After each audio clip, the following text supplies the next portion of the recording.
Submit your courtesy resignation, or risk losing your seat. That's the message many in the Ombudsman's office woke up to. But here's the question. When does a leadership order cross the line from management to intimidation?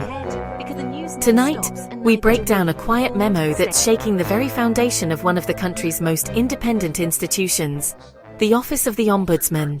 The memorandum, signed by Ombudsman Crispin Ramola, calls for courtesy resignations from employees appointed under former Ombudsman Samuel Martírez.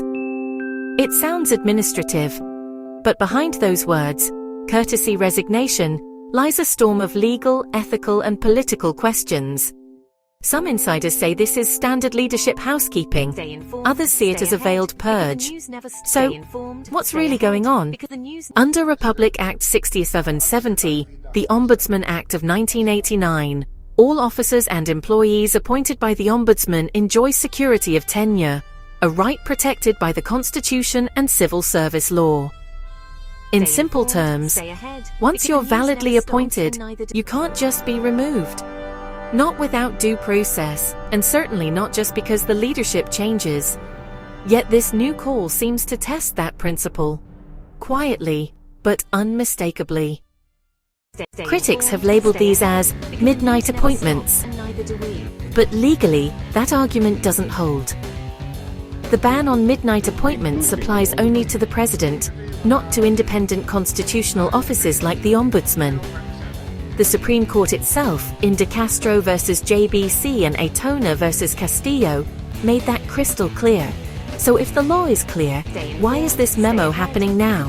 Is this truly about reform and performance, or something deeper, a restructuring of loyalty? Supporters of the memorandum say it's about efficiency and alignment. But to those who served under Martírez, it feels like a test of allegiance.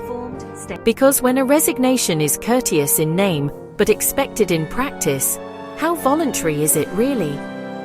The Civil Service Commission itself has ruled, a courtesy resignation is not the same as losing tenure. Unless it's voluntary, truly voluntary, your rights remain intact. So if employees are being made to sign out of fear, could this be a violation of the very rule of law the Ombudsman is sworn to uphold? This isn't just an office memo anymore. It's a moment of reckoning for the integrity of the system. Because if even the Ombudsman's house, the very watchdog of accountability, is seen as yielding to political tides, who's left to guard the guardians? What happens next may redefine the limits of administrative power and the meaning of independence itself.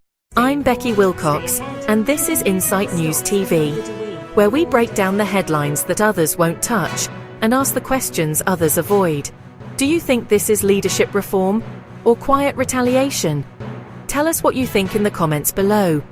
And don't forget, like, share, and subscribe for more in-depth analysis, straight to the point, and always with insight.